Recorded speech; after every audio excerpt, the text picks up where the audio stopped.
안녕하세요. 시냇가 책방입니다. 저는 책방지기 한 걸음씩입니다.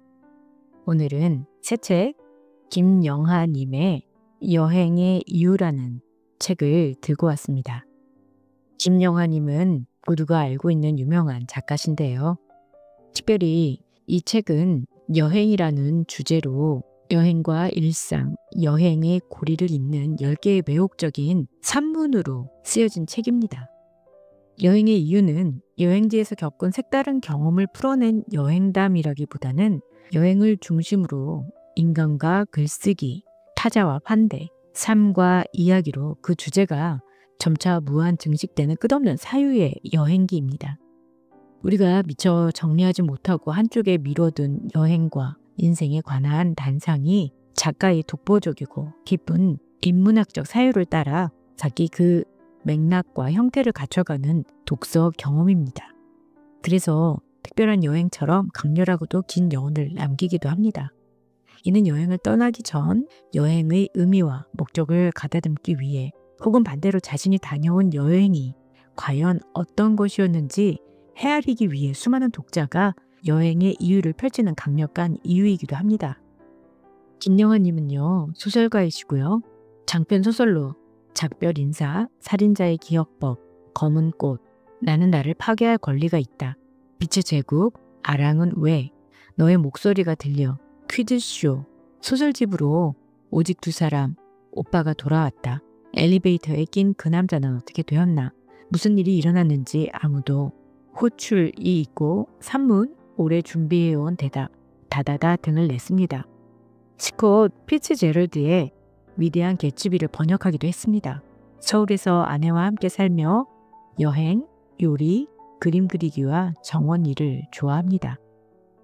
옥차로는 추방과 멀미, 상처를 몽땅 흡수한 물건들로부터 달아나기, 오직 현재, 여행하는 인간, 호모 비아토르, 알아두면 쓸데없는 신비한 여행, 그림자를 판 사나이, 아폴로 8호에서 보내온 사진, 노바디의 여행, 여행이 불가능한 시대의 여행법, 여행으로 돌아가다로 되어 있습니다. 오늘은 간단한 이 책의 내용에 대해서 정리해드리고 제가 인상적으로 읽었던 구절들을 읽어드리도록 하겠습니다. 번잡한 일상으로부터 달아나고 싶을 때, 인생의 난제들에 포위당했다고 느낄 때, 그리하여 언제나 우리는 여행을 소망한다. 첫 번째 글 추방과 멀미는 2005년 작가가 집필을 위한 중국 체류 계획을 세우고 중국으로 떠났으나 입국을 거부당하고 추방당했던 일화로 시작합니다. 흔치 않은 경험인 추방으로부터 뻗어가는 작가의 이야기는 여행의 목적에 대한 질문으로 이어집니다. 누군가에게 여행의 목적은 일상으로부터 벗어난 휴식일 것이고 또 다른 누군가에게는 새로운 경험과 깨달음일 것입니다. 그러나 여행에는 늘 예측하지 못한 변수가 생겨나기 마련이고 이는 행로를 바꾸고 어떤 경우엔 삶의 방향까지 바꾸기도 합니다. 애초 품었던 여행의 목적이 우연한 사건들로 미묘하게 수정되거나 예기치 못한 무언가를 대신 얻게 되는 경험. 작가는 이것이 이야기의 가장 오래된 형식인 여행기가 지닌 기본 구조이며 인생의 행로와도 닮았기 때문에 사람들은 아주 오랜 옛날부터 모험과 소설과 여행기를 좋아했었다고 말합니다. 이어지는 상처를 몽땅 흡수한 물건들로부터 달아나기는 제목이 암시하듯이 일상과 가족, 인간관계에서 오는 상처와 피로로부터 도망치듯 떠나는 여행에 관해 다룹니다. 사실 집과 가족은 오래된 얼룩처럼 마음의 상처가 남아있기도 하고요. 그것이 손쉽게 치유되지 않기도 하고 아물지도 않기도 합니다. 여행은 그렇게 그에 맞설 힘을 부여주기도 하고요. 때로는 그러한 공간들에서 벗어나는 것 자체가 얼마나 쉼을 주는지에 대해서도 얘기하기도 합니다. 풀리지 않는 삶의 난제들에 맞서기도 해야겠지만 가끔은 달아나는 것도 필요하다고 작가는 얘기하는데요. 중국의 고대 병법서 36개의 마지막 부분은 패전계로 적의 힘이 강하고 나의 힘은 약할 때의 방책에 담겨 있습니다. 36개의 계책 중에 36번째, 즉 마지막 계책은 주의상으로 분리할 때는 달아나 후의를 도모하라는 것입니다. 흔히 36개 주랭랑이라고 하는 말이 여기서 나온 것입니다. 오직 현재 부분에서는 여행은 과거에 대한 후회와 아직 오지 않은 미래에 대한 불안으로부터 우리를 지켜주는 힘이기도 하다고 얘기합니다. 여행하는 인간 호모 비아토르 부분에서는 철학자 가브리엘 마르셀은 인류를 호모 비아토르, 즉 여행하는 인간으로 정의하기도 했습니다. 앉은 자리에서 모든 정보에 접속 가능한 현대에 이르러서도 오버 투어리즘이라는 말이 생겨날 정도로 여행 인구는 멈출 기세 없이 증가하고 있습니다. 왜일까요? 우리는 왜 끊임없이 여행을 갈망할까요? 일상의 장소를 벗어나 생생하고 색다른 모험을 겪길 바라는 욕망, 여러 가지 일들로 번잡해진 머리를 비우고 먼 곳으로 떠나 홀로 휴식을 취하고픈 간절함은 우리를 여행하는 인간 호모 비아토르로 만듭니다. 말아두면 쓸데없는 신비한 잡학사전에 출연하면서 겪은 독특한 여행에 관한 글 말아두면 쓸데없는 신비한 여행에서는 김영하의 감각적이고도 깊은 사유와 문장이 유감없이 발휘됩니다. 유쾌하게만 보이는 예능 프로그램 알쓸 신잡에 대한 독특한 인문학적 통찰이 흥미진진할 뿐만 아니라 예측 불가한 방향으로 이야기를 풀어가는 김영하표 스토리텔링의 힘을 느낄 수 있습니다. 그림자를 판 사나이에서는 공동체로부터 소외되어 떠도는 자들의 쓸쓸한 숙명과 그로부터 그들이 벗어날 반전이 있는 해법이 담겨 있습니다. 아폴로 8호에서 보내온 사진은 여행의 또 다른 기쁨인 타지에서 경험하는 환대에 대한 글입니다. 1968년 12월 24일 아폴로 8호가 찍은 지구 도지 사진에 대한 이야기로 시작하는 이 글은 인류 모두가 지구 위의 승객일 수 있는 이유가 바로 타자에 대한 환대 때문임을 눈부시게 보여줍니다. 나는 그 무엇보다 우선 작가였고 그 다음으로는 역시 여행자였다. 노바디의 여행은 성숙한 여행자의 태도와 한 사람의 정신적 성장을 유비해 보여주는 글입니다. 호메로스의 오디세이아에 담긴 고대의 지혜에 대한 반짝이는 해석이 담겨 있고요. 허영과 자만을 버리고 자신을 낮추는 지혜롭고 겸허한 여행자가 되기까지의 여정에 관한 이야기는 어떻게 하면 인생을 현명하게 살아갈 것인가에 대한 하나의 답이기도 합니다. 마지막 글 여행으로 돌아가다에는 작가가 자신의 정체성을 여행자로 규정할 수밖에 없는 이유가 담겨 있습니다. 한 곳에 평화롭게 정착하지 못한 채로 항구적인 여행 상태로 떠도는 삶을 살아가는 이들에게 보내는 담담한 위로의 글이기도 합니다. 여행은 지금 여기가 아닌 곳으로 가는 행위로 정의할 수 있을 것이다. 지리적으로 멀리 떨어진 곳으로 가는 것으로 흔히 생각할 수 있지만 시간 여행이라는 말이 널리 쓰이는 걸 보면 다른 시간대로 떠내는 것도 여행일 수 있다. 여기에 하나를 더 추가하자면 시공간의 변화가 전혀 없음에도 그 시공간이 전혀 다른 성질을 띠게 됨으로써 이동이 전혀 없어도 여행이 되어버리는 경우도 있을 것이다. 팬데믹의 시기에 우리가 그랬다.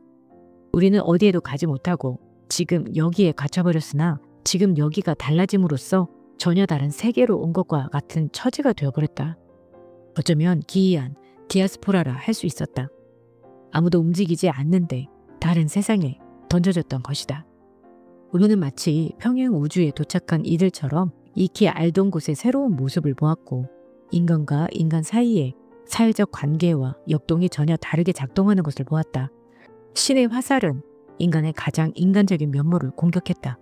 가족과 함께 식탁에 둘러앉아 따뜻한 밥을 나누어 먹으며 하루의 일과를 이야기하고픈 욕구, 친구들과 어울려 맛있는 안주를 곁들인 술을 마시며 희희낙낙하고픈 욕구, 공연장에서 좋아하는 뮤지션의 곡공연을 보며 방방 뛰고 싶은 욕구, 카페에 모여 앉아 무해한 수다를 떨며 안정감을 느끼고픈 욕구, 아무도 나를 모르는 낯선 곳에 도착해 호텔의 여장을 풀고 거리로 나가 새로운 사람들과 어울리고픈 욕구가 신의 화살을 맞았다.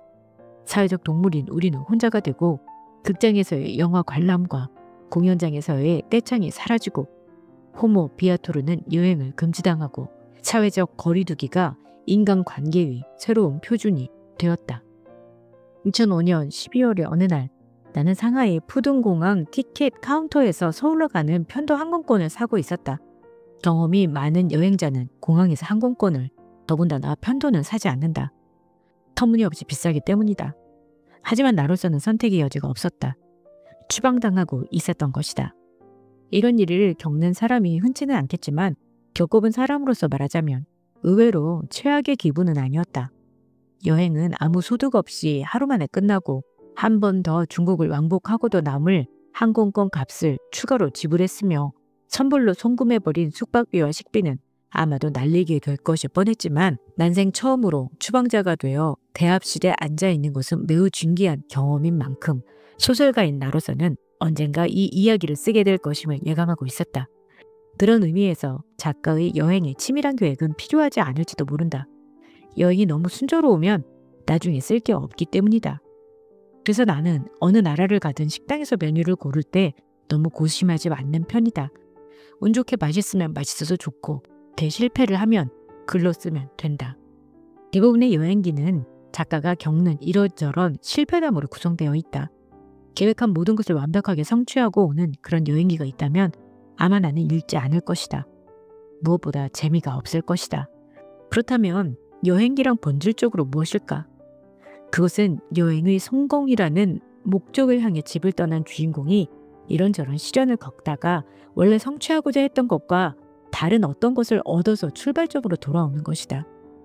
마르코 폴로는 중국과 무역을 해서 큰돈을 벌겠다는 목표를 가지고 여행을 떠났지만 이 세계가 자신이 생각해왔던 것과는 전혀 다르다는 것. 세상에는 다양한 인간과 짐승, 문화와 제도가 존재한다는 것을 깨닫고 돌아와 그것을 동방견문록으로 남겼다.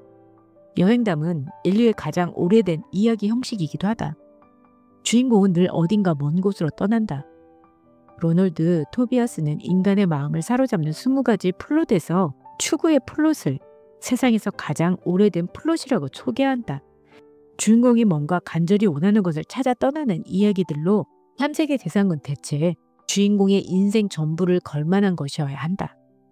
우리는 명확한 외면적인 목표를 가지고 여행을 떠난다. 이런 목표는 주변 사람 누구에게나 쉽게 말할 수 있는 것들이다. 하와이에 가서 서핑을 배우겠다. 치앙마이에서 트래핑을 하겠다. 이번 여름 휴가에는 인도에 가서 요가 클래스에 참가하겠다. 유럽 전역을 떠돌며 미술관을 둘러보겠다 같은 것들. 이런 목표를 이루기 위해 우리는 열심히 준비한다. 여행지에 관한 정보를 알아보고 숙소를 예약하고 이동 수단을 검토한다.